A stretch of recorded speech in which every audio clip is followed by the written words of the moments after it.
ये ना भाई, उनको जब से बिहार की जनता ने जो मदद चखाया, पच रहा है क्या? सरकार में बाहर हुए हैं, जिस दिन से हमने किया है उसको, भाजपा को, तब से पच रहा है क्या? व्याकुल हो रखे हैं लोग, व्याकुल हो रखे हैं। महाराष्ट्र में विधायक खरीद रहे थे, ईडी पहुंची क्या? भाजपा एमएलए के यहाँ घर में 8 करोड़ रुपए मिले, वहाँ ईडी सीबीआई गई क्या? क्यों नहीं जाती है? दिल्ली नहीं जा रहे, दिल्ली डर से नहीं जा रहे, भाजपा के दिल्ली डर से नहीं जा रहे। थोड़ा दिन रुकिए ना, बिहार में कोई है क्या? सीबीआई के समक्ष भाजपा में कोई नेता है क्या? से अगर किए हैं, उनको बताना चाहिए कि उतने कम उम्र में जब वो नाबालिग थे तो कहाँ से इतनी प्रॉपर्टी आ गई। अभी भी समय है, वो माफ़ी मांग लें और प्रॉपर्टी को गरीबों के बीच में बांट दें, तब तो बच सकते हैं, नहीं तो जेल और उनका आगे का भविष्य खतरे में। नीतीश कुमार कह रहे हैं कि 5 साल बाद आप लोग को याद आती है, सीबीआई की कार्रवाई होती है इन तमाम चीज़ों को। 17 में हुआ था, अब 2023 में हो रहा है। बहुत दिन के बाद ये कहते हुए नीतीश कुमार जी मुस्कुराए भी, उनको राहत मिला है और उनको आगे जो दबाव था कि मुख्यमंत्री पद छोड़ दीजिए, इसलिए वो तो मुस्कुरा रहे हैं। इस घटना से अगर सबसे ज़्यादा कोई खुशी है तो नीतीश कुमार हैं। चर्चा चल रही है, ये तो साफ तौर पे ये तो साफ तौर पे दिखाई दे रहा है और आप लोग भी गवाह हैं इसके कि आदरणीय लालू प्रसाद यादव जी को पिछले 30 वर्षों से ईडी और सीबीआई तंग कर रही है।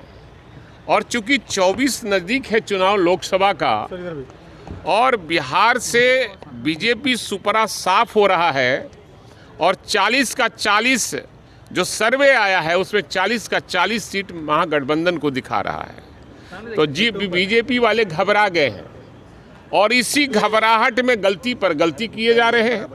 और ये बीजेपी झूठा प्रचार है, मशीन है। रोज वो ट्विटर पर जहाँ तहाँ वो प्रचार कर रही है कि ये पकड़ाया वो पकड़ाया। मैं कहूँगा कि जिसने छापामारी किया है वो सार्वजनिक करे, वो बयान दे।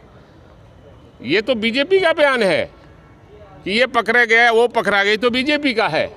मैं कहना चाहता हूँ कि केंद्र में बैठे एक मंत्री जिनके यहाँ 5 करोड़ रुपया नगद पकड़ाया था और विदेशी मुद्रा भी पकड़ाया था, करेंसी, क्या केंद्र सरकार उन पर कोई कार्रवाई नहीं की?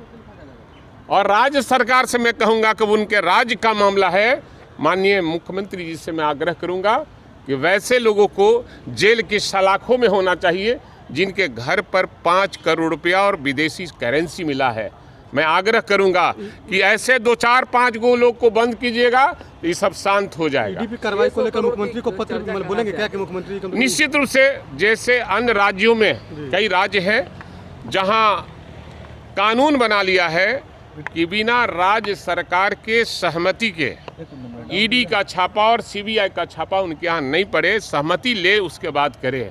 ये जब मन कर रहा है सुबह चल जा रहा है, शाम में चल जा रहा है, पता नहीं क्या हो गया इन लोगों को। देश की जनता भी समझ रही है और आप पत्रकार भी समझ रहे हैं कि तेजस्वी प्रसाद यादव और उनके परिवार पर किस तरह से सीबीआई और ईडी का हमला हो रहा है। ये हमला उनका नहीं हो रहा है, ये केंद्र सरकार में बैठे मोदी जी का हो रहा है, क्योंकि मोदी जी का गद्दी खिसकता दिखाई दे रहा है। इसलिए उन राज्यों के नेताओं पर छापामारी हो रही है जहां इनका सीट आने वाला नहीं है। मुख्यमंत्री तो बोलेंगे कानून बना, लिखे कुछ कानून बनाया कि कोई भी केंद्रीय एजेंसी जांच करे। मैं मांग करूंगा, कानून बनाना राज्य सरकार के और सरकार का काम है।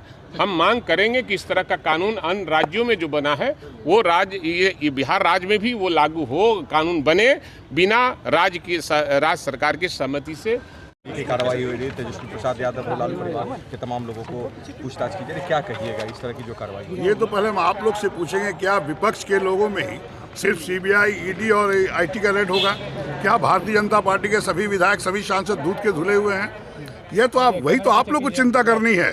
और ये खामखा चुनाव का वक्त है, जब आने वाला 17 में उन्होंने किया, कोई कार्रवाई नहीं हुई, जांच हुआ, सब हुआ, फिर से अब चुनाव आ रहा है, फिर से कर रहे हैं। जनता सब देख रही है। और आपको बता दें, क्या भारतीय जनता पार्टी इसी तरह अगर विपक्ष को तंग करती रहेगी खामखा, तो जनता उनको उखाड़ 2024 में फेंकेगी और उनकी सरकार बेदखल होगी। सुशील मोदी कह रहे हैं कि नीतीश कुमार खुश है, तेजस्वी यादव अगर जेल चले जाएंगे तो सीएम का रास्ता साफ रहेगा। ये तो आदरणीय है, सुशील मोदी से आपको पूछना चाहिए वो क्या बोल रहे हैं। जब आदरणीय नीतीश कुमार जी बोल रहे हैं कि हम महागठबंधन में हैं, तो फिर उनके बोलने का मतलब क्या रह जाता है। भारतीय जनता पार्टी सिर्फ बोलती है, करना नहीं जानती है। चाहे वो नौकरी देने की बात की हो युवकों को, चाहे महंगाई कम करने की बात हो, सिर्फ सुनते रहिए 2014 से। जमीन पर कोई काम नहीं और सिर्फ विपक्ष को तंग करने का काम है, जनता सब देख रही है।